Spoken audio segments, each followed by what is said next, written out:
Welcome. I'm Carl Frederick, and I will be interviewing individuals for Kenosha Voices, an oral history project of the Kenosha County Historical Society in conjunction with Kenosha Community Media. I have worked in newspapers for more than 40 years as an editor and a reporter. 38 and a half of those years were at the Kenosha News. I am also a member of the Kenosha County Historical Society Board. We hope you enjoy these programs. I'm speaking with Mark Gurda, board member and treasurer of the Aquanut ski organization. Thank you for joining me today. Thanks, Carl. Good to be here. So, what can you tell me about the founding of the Aquanuts? Well, the Aquanuts were founded in 1972. There really was a Twin Lakes ski team, which was really just a collection of people who loved the sport. And in 1972, it took on what we know it to be today. Probably about 10 or a dozen key members that decided to put this together and started finding ways to maybe raise money for an event, to do something fun, for charity, or just to pay for gas in the boats. Okay. And how did you become involved? So my wife and I, who at the time we lived in Illinois, we were looking for a lake house. We ended up buying a house on Lake Mary in Twin Lakes. And we would take our pontoon over and watch the ski show with our daughter from the time she was 5 or 6. And when she was around 7 or 8, the current president of the team, in an act of kindness, saw us watching a few weeks. He drove over one of the team boats and said, "Would your daughter like to learn to ski?" And that was the hook that began what's now been a 17-year connection in one way or another with the Aquanuts. And today you're the treasurer, but what other jobs have you held other than being parent and what you are today? I was an announcer on the stage for 8 years, 9 years in various roles. Currently, I'm more of the MC. I will handle special events, special presentations. I'll do pre-show, sort of get the crowd warmed up, talk to the crowd. I do the intermissions where I ask people to help the treasurer, get some funds. Okay, and it began in 1972, and then how did it change over those first, 5, 10 years? Well, the first 5 or 10 years was really just getting footing. It was because you do, as people are in high school or college and then they move on, you did have a bit of rotation of people. But 72 is really the demarcation point that we use as identifying the team. Back then, it was really a ski club that would compete. Over the last 20 years, it has become more of a service organization to the community that does ski shows as sort of its front for raising money. And there are all sorts of activities to promote water safety and to entertain and to bring the community together. When was the first year that they began competitively skiing? I believe it was 1974. So there's some question and debate about that. There aren't a whole lot of people that I can go to find out, was it 74, 75? I do know that we finally got a site to ski at in 76 from the town of Twin Lakes. And Lance Park over the years has had several iterations of design, but they've been the host of the Aquanuts since that time. Okay, and what does it take to find a site for a ski show? Wow, really good question. There are shrinking numbers of ski shows in water skiing. Part of the reason is insurance. part of the reason is wake sports, which make it rough to skiers. Look, it's USA water ski and wake sports, but as time has gone on, the land has become more problematic. The access to water, or the gift of towns or parks to be able to provide safe environment for skiers has dwindled. There have been a few teams that have lost their sites over the years. Okay, and that first competitive ski team, do you have any idea how large a group that might have been? So you're talking in the 70s? Yeah. 25, 30 skiers. How many do you have today? Well, let's take a 5-year average, okay? This year we're a little light. We had quite a graduation class from our 50th anniversary was in 2022. At that time, we won the national title. We were state and national champions. That was our third national championship in 7 years. We had a very big team in 2022. It's very intense. It's a big commitment. You ski not only practices twice a week. Before tournaments, you might ski 4 days a week in practices, then 2 days a week in tournaments. So since 2022, the team has shrunk from around 100 or 90 skiers down to about 40. It ebbs and flows. We have, over the past 10 years, been developing a junior team, and they come up and do great. But water skiing, as it's become, like most sports, more competitive, it takes a longer commitment throughout the year. It's not just people that water skied during the summer for an hour or two. Now a lot of the high-level skiers, they're traveling all over the country and some places in the world to train, to stay up, to learn the latest, the newest, the highest scoring tricks. Okay, so you mentioned a junior team. I Yes. assume that means the major team is the one that's a little bit light now. And Yes. How do you divide the two teams? By age. By age, and what are the age? So under 16 for the junior team. And occasionally we have special events where they're not necessarily skiing on the team, but we've had 2, 3, and 4-year-olds that go out and just do a lap. So one of the things I talk about, the evolution of the Aquanuts, and if you ever watch the national tournament or state tournament broadcast, Mark Jackson from Florida frequently talks about this being a family sport. It is. And I will tell you that virtually everybody on the team has a sibling, a parent, a kid, or somebody that is involved in volunteering, helping, skiing, driving, learning safety procedures, because this can be very dangerous.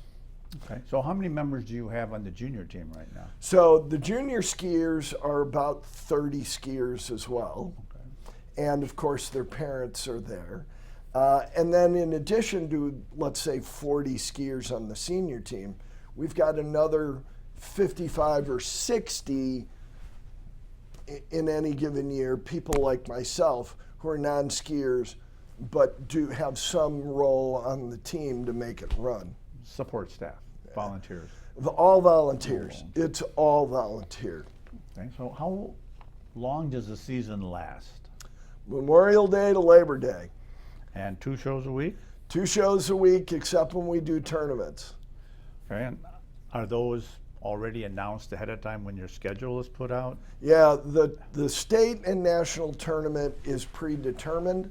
The state tournament in late July, the national tournament second week of August. And that really wraps around, just getting people back in June, and then getting up to speed by July. By the middle of August, pretty much everyone's back in college. So if you have a college skier, they're gone.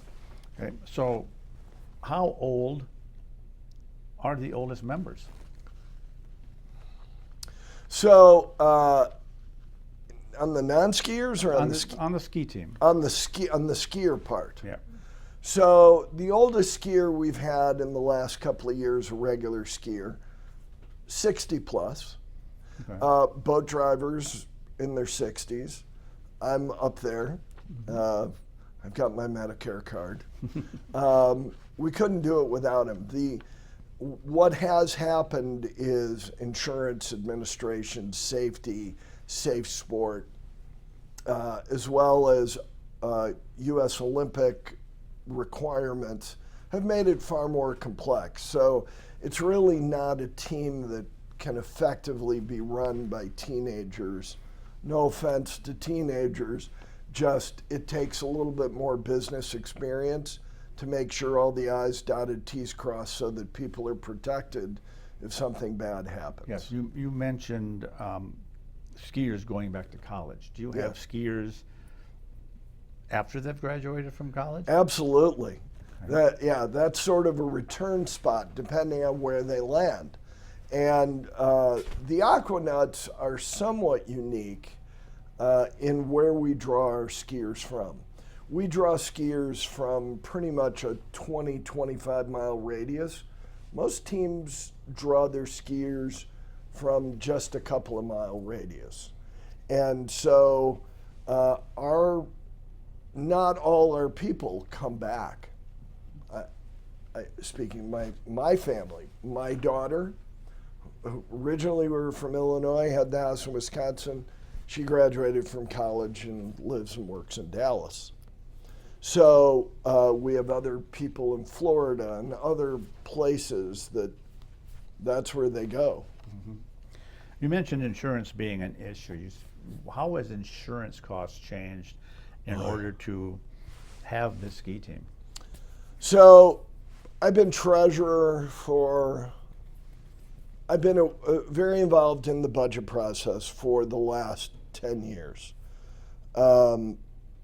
Our insurance premiums have gone from being maybe a quarter of what we collect annually when we pass the bucket to 100%. Everything we collect in buckets when we pass the bucket in intermission is just to cover insurance now. And that's also an obstacle for a lot of teams, which is how to finance it. The cost for a boat, the cost for liability, for medical, for all the things have just skyrocketed, and insurance companies who used to offer coverage, there's only one or two that do it now. So if do you charge admission for the shows? Admission and parking are free. So if all of the money you get in donations at the shows goes to insurance, where do you find the boats, the gas, the equipment, the skis, the ropes? Yeah. Where do they come from? So insurance is about 20% of our expenses annually. So we have an ad book where people advertise, and we have a complimentary program that we hand out at every show. We have concession stands with clothing. We sell clothing and food at all the shows. We've had some incredibly dedicated volunteers who put in 3-4 hours in hot compartments to help raise money for the team. We have fundraisers throughout the year, raffles, things like that. And let's see, other sources of revenue. Is there a fee to be a member? There is. The dues are a very minor part. It's quite inexpensive to be a member, $100 a year, and sell 10 or 15 raffle tickets. It's really, the Aquanuts are one of the lowest cost teams anywhere I know of to be a member of. And part of the reason for that is the infrastructure that we have around the team to help raise funds for all the things we do in the community. And you talk about the dues, we give away to charities about as much as we collect in dues. We're a service organization with a ski show front to help raise money for community, for those less fortunate, as well as to teach people how to ski safely, as well as we end up providing, we used to be integrated with a wonderful adaptive water ski program currently called H2O Adaptive. They are now a separate organization, but they go at our site, and most of the volunteers there are Aquanuts, not all of them. So it's sort of a mutually beneficial relationship, but 5 years ago, it was decided it's better for them to have their own organization with all the special needs. And they put on adaptive clinics from June until the 1st of August. I think almost every other week, if not sometimes every week. And again, that's part of our community support. So what organizations have you supported through your fundraising and management? So this year, and it varies by year, but there's been Komen, the Komen Cancer, the Twin Lakes Food Pantry, the Sharing Center in Salem Lakes, the police and fire departments. There are other organizations that will have fundraisers in cooperation with the Chamber of Commerce. They will do a fundraiser at the show site while we're doing a show, and they get all the proceeds from whatever the chamber is doing, but we're sort of the entertainment. It's during July 4th, the July 4th holiday, huge crowds. And it's actually a money loser for us. It's fine because primarily we are a community service organization.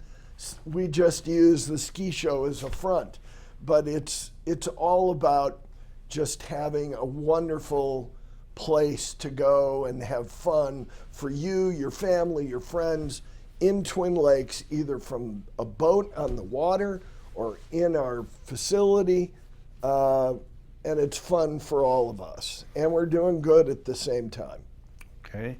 And you mentioned insurance being so costly. Yeah. Why is insurance cost so much? Are there a lot of accidents, or what happens? There are a lot of accidents. No, there aren't a lot. There are falls. Part of water skiing is falling. Sometimes it's worse than others. If you see a pyramid with people stacked 4 high, somebody falls off the top and they fall onto a person or a ski. That can be bad. We've had people that go over the jump who've landed. There have been some landed badly. There have been some horrific injuries. Generally, at least on our team, everything's been fixable. There have been people in the water ski world who have had serious injuries that last long term. Okay. Has the sport grown over these 53 years? So, yes, in a qualified way. Wakeboarding and wake surfing has become as, if not more popular than water skiing. Show skiing isn't really something team water skiing is not a huge sport. There are collegiate 3-sport events which involve slaloming and jumping, and there's actually scholarship money out there.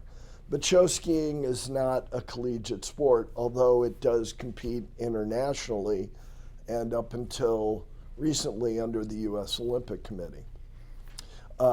In growing in number, in popularity, I think at least in the Midwest region, which is the biggest area of show skiing, when Tommy Bartlett's show closed a few years ago up in Madison, that was kind of a blow to the psyche. a lot of people aspired from being on a ski team to having a summer job up in The Dells. not Madison, in the Dells. And they live there all summer, and we've had plenty of people that do that. And we've been fortunate enough to have some really great skiers who have skied on Team USA, which has won the gold medal every year since Team USA has competed against other countries. And you mentioned safety. Yes. Safety in how many different ways? I mean, you talk about worrying about the individuals themselves, but then also safety with how the boats are run, how the ropes and skis are used. Talk about that. Yeah, there are safety courses, and all the people who are in a responsible manner for safety have to complete these courses with refreshers. All drivers have to be certified and recertified as safety. There are ways to do things. Obviously, when you're dealing with boats that weigh a few tons and engines with propellers and lots of people, the opportunity for danger exists. And anyone who's ever seen one of our water ski shows, there are several acts that if you fall, you can clearly see the danger. There are a lot of acts that people don't see the danger. I think swivel skiing is one of the things that you might see 20 or 30 girls in a line that go out and ski together, and they do different tricks. They hold the rope with their foot or with their knee, or they're going backwards. Someone can get troughed under and dragged and could theoretically drown. We have devices on the boats for safety that we can release the rope so nobody gets dragged to the bottom. It's always safety first. It's always safety first. The way you pick up somebody, we go through training people when they fall, what they're supposed to do, smile and wave. That's not only for showmanship, it's a signal to let everyone know if you're okay. Otherwise, hightail it. And I've seen too often where someone goes down and they're face down in the water, and those safety people are there on the spot and making sure that they're safe and recovered and taken to whatever place they need. So, and between acts or during shows, how do the ropes get managed? Do they use the same ropes between each act? So most ropes are pre-wound before the show. They're then laid out next to skis, and so the ropes for the pyramid, they're going to go out on the barge. They're going to set here. A person's trick rope or swivel rope, you might have control of your own rope. We have storage sheds where all the ropes are rewound and hung and ready to go in the right way. And one of the things I don't think people who ever watch any team show appreciate is that there's hardly ever a knot in the rope to where the skier can't go. It happens a few times a year, but you're talking about thousands of wound ropes throughout the year for each team, and hardly ever a knot. Hardly ever that thing that anyone who's ever water skied, I mean, I see it all the time with people out there. So there are ways to wind the ropes, where you start, how you tie it up. I'm not good at that. Nobody wants me winding a rope that they're going to use. But really, all part of the safety and training. And one of the really great reasons why I think people don't look at the sport for their kids or their grandkids enough, in the 6 to 16. Not only do they have fun, not only are they outside, not only are they not on the phone, they are learning safe behavior and being physically active. And let's face it, water skiing is generally only done in really nice weather. So, although I want to point out the Aquanuts do a wonderful event every year in December on Lake Geneva. And it's called Freezing for a Reason, along with Gage Marine out in Williams Bay. And they raise perhaps $100,000 for all these charities each year at Freezing for a Reason. So, and that's not necessarily in warm water. I've been out there when it's snowing, sleeting, and they have to break the ice to have someone ski. Okay, how many ski teams are there, and how are they divided in divisions or something like that? So there are regions. The Wisconsin region is its own region. The rest of the Midwest, Michigan, Indiana, Illinois, Iowa, that's another region. There's an East region with just a few teams, a Southern region. You've got Cypress Gardens, Tampa, those teams down in Florida. California really doesn't have ski shows. There used to be SeaWorld that did it. But in direct answer to your question, there are 3 divisions of teams. Division 1 varies, about 14, 15 teams that are in Division 1 in Wisconsin. That's the highest level of accomplishment. And this year I think there were 13 teams that were competing. In Division 2, somewhere a little more. Division 3 is really more just the clubs that want to do something fun. Division 3 really isn't official as a constant. But between 1 and 2, if you're last place in Division 1, you're going to be invited to move down to 2. And if you're first place in Division 2, maybe even first or second, depending on your ability and points, you're going to be asked to move up to Division 1. And that keeps the abilities of groups and to remain competitive and fun. I mean, this year, our team was more the size of a Division 2 team, so was very proud to take 3rd place with a third of the skiers of other teams that are collecting way more points. But our team is known. The Aquanuts were the first team to introduce sort of a theme and music to show skiing, and that's now the common standard as well. It used to just be a ski exhibition. Now it's tied to a music theme. This year it was New York. We've had Space Jam. We've done just Top Gun, on and on. If it was a famous movie. To pick your own music for right. whatever you're doing for each team. So how about nationally? When you go to a national competition, how many teams are usually competing?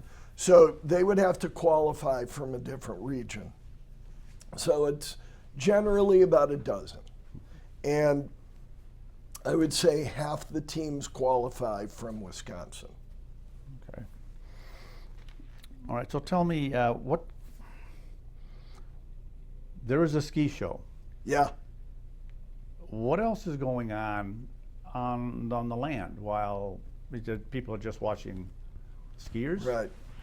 No, so in talking about a theme and music, this year we have 2 announcers, Justin and Amy, and they basically are characters out on stage. And along with the music, their job is to entertain you and talk in a theme process, doing little skits, acts, comedy, engagement to keep the audience engaged while the skiers and the boats are getting in a different position to run the next act. Sometimes you'll have people that are going from one act to another and they go running. There might be 2 to 3 minutes in between an act. Well, in our case, we've got someone who has a Hollywood background and has been in movies and TV, and she's wonderful and entertained. And then Justin, who is our main announcer this year, a very funny, entertaining person in his own right. And this year, Justin was a bus driver in New York, showing all the tourists all the different places in New York. And so then this year, speaking of this year, we assign our boat drivers wore taxi uniforms. So everything was themed and tied together to try and make a semblance of just the ski acts and pull them in. Okay, and you mentioned they are responsible for keeping the audience engaged between ski acts. Correct. How many ski acts compose a show? 13. 13. Sometimes, and some of the modalities are, and some depending on the level of the show. You've got pyramids, which is really sort of the signature of the ski show. You've got barefooters, jumpers, swivel. You've got pairs. You've got trios. Let's see, what am I missing?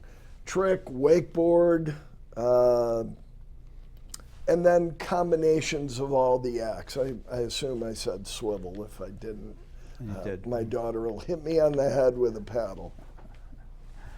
Okay, so have there been other interesting things that have happened, people who have been brought to the stage to do anything during the shows other than the directors doing their characters? More specifically, Oh, I don't know, if you bring somebody in to sing the national anthem or... oh yeah, okay. So we do. We're very fortunate to have, for the last 10 years, we've had either Wayne Messmer, who was the Blackhawks, is the Cubs anthem singer, but for the past 6 or 7 years, we've been really fortunate to have Jim Cornelison, who is, I would say, the premier anthem singer in the country. That's not according to me. Well, it is according to me, but it's also to the New York Times and the Boston Globe. He's the guy who also sings Back Home in Indiana at the Indy 500. He sings the anthem for some Bears games, the 100th anniversary NFL game between the Packers and the Bears. He sang the anthem there, but he has come up and he's like an honorary Aquanut. And it's a real thrill and pleasure, and we recognize all the military people. We actually have active duty military on the ski team. But it's, again, in a community service organization, to be able to be up close and personal for that experience is a gift from our team to the community, because it does really make you feel good seeing something so amazing like Jim and or Wayne. They're both great. So how close-knit is a group like the Aquanuts? Yeah. Well, there are cliques within the close-knit, but vary. We go out together. We act as a group. We are a force that, plays together, prays together, stays together. We are a families who join together under a common banner.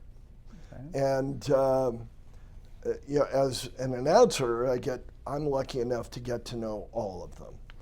And it's great. And I especially love when we have somebody for the first time. Some 3 generations, third generation of Aquanuts are now coming up. And that's really, it's just great. What other sport keeps the family together? Mom, dad, grandma, grandpa, and the kids, and they all could do all of it, from skiing to announcing to volunteering to wrapping ropes. It's pretty unique in that family aspect. Okay. So how has the skill sets of skiers changed? Wow. Way up. Way up. So pyramids used to be 3 high. You think of going back in the movies, Cypress Gardens, where you'd see a 3 high pyramid. Now, there have been 7 4 high pyramids all being pulled together, which is a feat. That's in the Guinness Book of World Records. It's very typical now to see a Division I ski show put up 3 side-by-side pyramids of 3 or 4 high each regularly. With the same boat? Same boat. That's a One lot. boat. Yeah, it's we have 2 boats with 300 horsepower engines. So 900 horses and brand new boats, and it takes a special kind of driver to be able to make that happen and not have somebody fall off the dock as they're pulling away. Now, what other kinds of skills have developed or changed? So the swivel skiers is where really I think crazy changes. Where it used to be something where a girl would go and do 1 turn, a 360. What a swivel ski is that the binding is on, the binding has a rotation. You can pull the pin out, it spins all the way around. So the ski doesn't turn around, but the binding does. And the swivel skiers that used to do 1, now to even compete, you've got to do 3, 4, 5, 6, 7. The strength and pullovers. As I told you, it's become, there's a lot of training. And so these high-level tricks, you might fall 1,000 times learning a high-level trick. As far as the jumpers, also has come up quite a bit. Used to have a guy that would go up, maybe do a front flip, just a ride over. Now, one of our skiers, who's quite a jumper, he'll go up, do a flip with a complete twist, and land backwards on 1 ski. I'm blind. Lands backwards. I can't conceive it, you know. Divers, sure, they do their flips, they go straight in. But to be able to land and keep your composure after spinning every which way, jumping, and that's become far more dangerous as well. See 5 or 6 guys go over the jump at the same time doing a flip. Well, those are big skis, big heavy skis that, hey, if somebody loses balance and turns, that can go cracking right into somebody's head. And when you hit the water with that, again, can be dangerous. All jumpers are required to wear helmets to go out over the jump. One of my favorite acts is we split the pier. We have a barge that goes out. There's a narrow opening in between. We have 6 or 7 skiers in a tow hold that go around. Then the boat spins around, goes right through the barge and the pier, picks up another 20 girls, never stops, all in one fluid motion. It's a unique act. It's been replicated now over the past 10 years, but it's an Aquanut signature. Okay. Yeah. You mentioned a number of girls doing a lot of these tricks. Yeah. How is that divided up among the entire team? Are there many more girls on the team than boys, or Yeah. even? Or? On our team, it's at least 2 to 1 girls, skiers. With guys, the guys have more limited stuff they do. They either jump, do trick or wakeboard, barefooting. if we have enough guys, you have to have a scoring act. You really need 15 guys at once barefooting. We don't have that size of team to do that.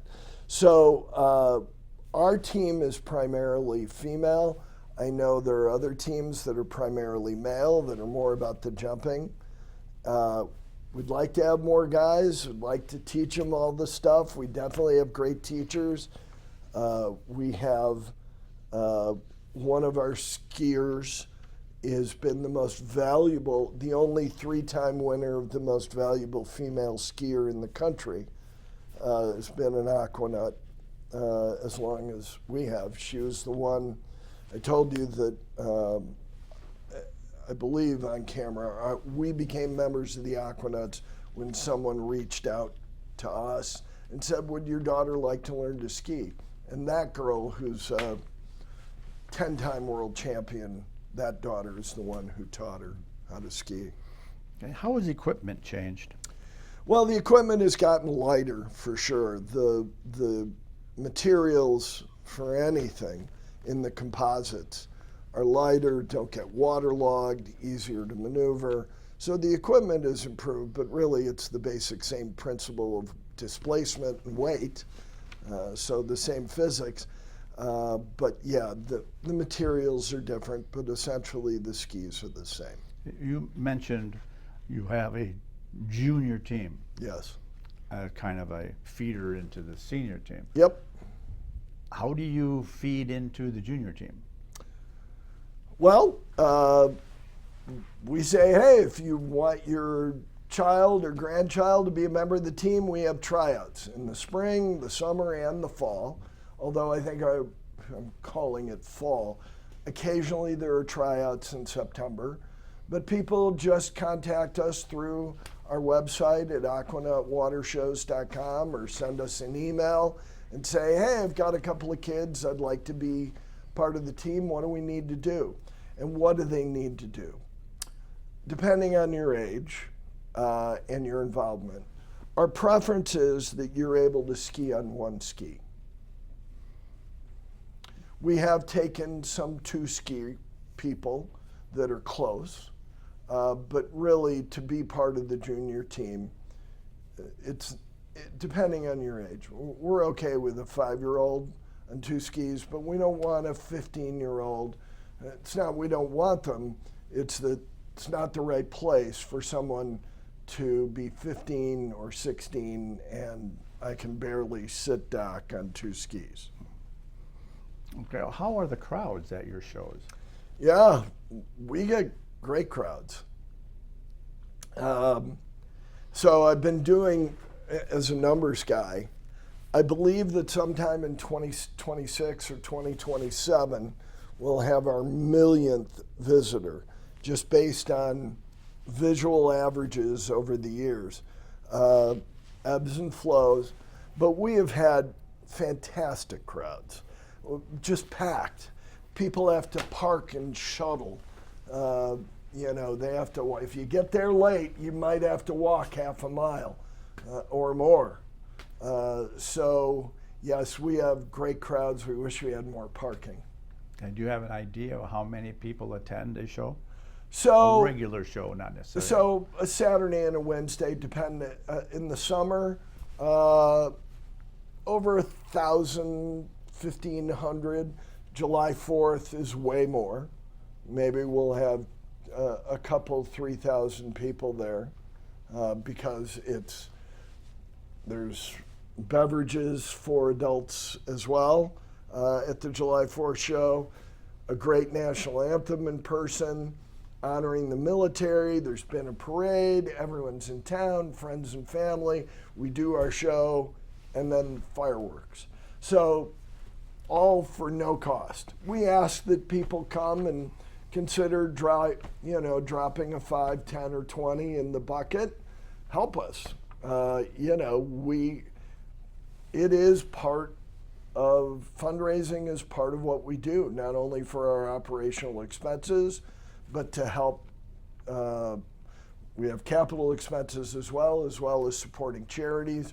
But frequently, A lot of the charity money is in collaboration with the Twin Lakes Chamber of Commerce, who will sell adult beverages, and it's amazing what adult beverages on a warm summer day, what kind of revenue and profit that can generate for that event. Can Lance Park accommodate that many people to see a show? And Oh, actually, yeah. and to see it? Well, prime viewing is going to be a smaller, but be able to see the things that are important, yes. And of course, we've got 20 speakers all around, so you can hear the announcers, and they're telling you, coming from the right or the left, what's going. And so whatever it is you want to see, it will be brought to your attention. Okay. And you mentioned things that your Aquanuts have done over the years. I mean, have they made improvements to the park? Have they increased speakers, perhaps? What have they done? Yes. So, touchy subject right now, because we had a big collaborative park project that has been pretty much killed because a resident didn't want it. But over the years, I mean, we provide the piers, which are used by the community throughout the year. We take care of the property in the park. We have put buildings in the park, some for our sound, just to have more storage. There's a beautiful sun deck in Lance Park. We doubled the size of it and built storage underneath, but put up fencing. So again, we consider ourselves a community service organization, and taking care of the park is one of the most important things we can do. Governments, whether it's Twin Lakes or Kenosha or the federal government, money is not raining down. You don't hear about government surpluses, what should we spend it on? And so we fill the void in respecting the park and our home, and we constantly try to make improvements there. Some stuff was bigger than others, and we did have a big park project that we just could not figure out how to keep everyone happy, and unfortunately that's going to go away. What do you tell people who have not seen an Aquanut show?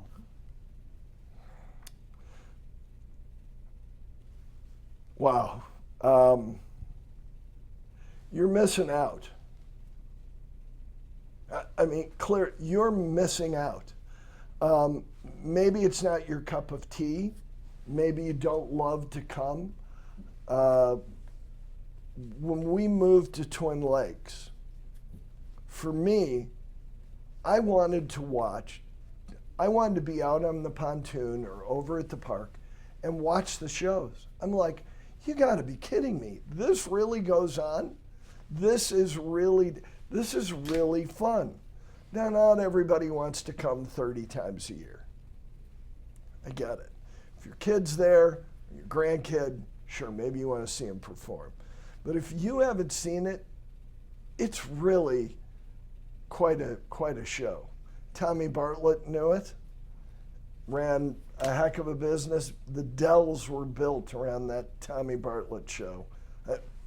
Not exclusively, but it was a key element that brought in hundreds of thousands, if not millions of visitors. Same thing in Cypress Gardens, Florida, which is now Legoland. That was a huge place for 50, 60 years. They made movies and stars all around Cypress Gardens. So it's just one of the, hey, did you know that there's show skiing type of thing? And most people come, even when the show isn't perfect, and really appreciate what they saw. And can't beat the price. Thank you for joining me today. Carl, thanks. And I invite everyone, if you've never seen it, give it a shot. Bring your friends and family, bring a blanket, a chair, come have a hot dog, an ice cream cone. You're not only will be entertained, but you're helping support the promotion of safe water sports, community engagement, and family sports. And it's great to be in Kenosha County, and we're grateful to Twin Lakes and all the support we've had for 53 years from not only the town, but all the people that got us from 1972 to today in 2025.